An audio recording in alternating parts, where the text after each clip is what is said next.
رسول پاک کے بستر پر سو گئے، اپنا فدیہ پیش کر دیا. جی ہاں، اور یہ لوگ رات بھر جو ہے نا وہ وہاں پر کھڑے رہے کہ کرنا تو رات کو حملہ چاہتے تھے، لیکن ابو لہب بھی ان میں تھا.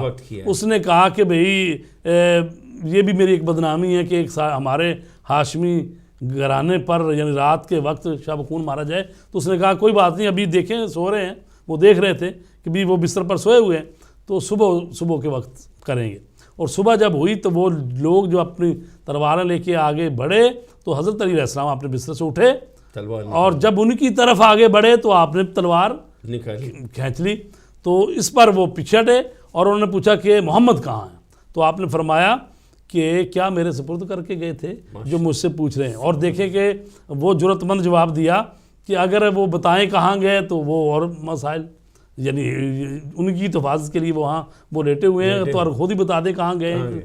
اور پھر کہا کہ میرے سپرد کر کے گئے جو مجھ سے پوچھ رہے ہو، تو لہٰذا وہ پھر وہاں سے ہٹے. تو اس موقع پر قرآن مجید میں جو آیت آئی ہے سورہ بقرہ کی آیت نمبر 207 ہے، جس میں ارشاد رب العزت ہو رہا ہے وَمِنَ النَّاسِ مَن يَشْرِي نَفْسَهُ ابْتِغَاءَ مَرْضَاتِ اللَّهِ وَاللَّهُ رَءُوفٌ بِالْعِبَادِ. انسانوں میں کچھ ایسے بھی ہیں جو اپنی جان کو بیچ دیتے ہیں اور اللہ کی مرضیاں خرید لیتے ہیں، اور اللہ تو اپنے بندوں پر بڑا ہی مہربان ہے. اور یہ آیہ کریمہ جو ہے یہ مفسرین لکھتے ہیں کہ یہ حضرت علی علیہ السلام کی شان میں شب ہجرت لیلۃ المبیت یہ آیت ان کی شان میں نازل ہوئی ہے.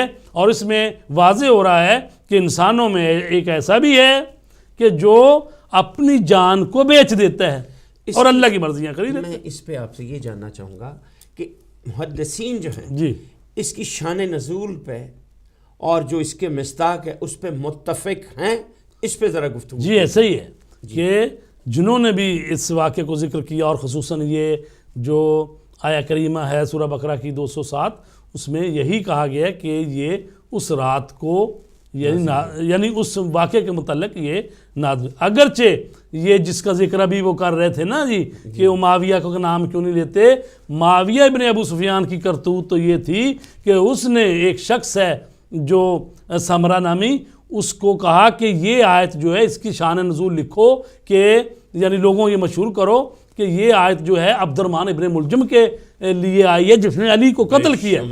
تو اس نے کہا کہ میں تو پیسے لوں گا. تو اس نے کہا کہ کتنے جی؟ لاکھ نہیں 2 لاکھ، کوئی کہتے ہیں کہ 4 لاکھ پر وہ مانا کہ جی میں یہ حدیث بناؤں گا کہ یہ جو ہے وہ اس کی شان میں. اب دیکھیں پہلی بات تو یہ ہے کہ وہ تو لعین عبد الرحمن ابن ملجم وہ تو 40 ہجری میں آیا اور حضرت علی کو قتل کرنے، تو جو اسلام کو قتل کرنے آئے، جو کل ایمان کو قتل کرنے آئے، جو کہ دین بچانے والے ان کو قتل کرنے والے، کیا ان کے قاتلوں کی شان میں ہوگی؟ یہ ہے دشمنی جو کہتا ہے کہ معاویہ کا ذکر نہیں کرتے. وہ تو جو مولا علی کی شان میں جو آیتیں آئی ہیں تو ان کے لیے وہ مخالفوں کے لیے اس کو بیان کرتے رہے. تو اب میں وہ بھی آیت بیان کرتا ہوں چونکہ ہمارے پاس منٹ کم ہی ہے. اسی موقع پر رسول پاک جو ہیں وہ جا رہے تھے. تو جب جا رہے تھے تو حضرت ابو بکر جو اپنے گھر کے باہر کھڑے تھے تو انہوں نے بھی ان کو دیکھا تو پوچھا کہ کہاں جا رہے ہیں؟ تو آپ تیز تیز قدم چلنے لگے اور وہ بھی تیز تیز قدم ان کے پیچھے ہو لیے.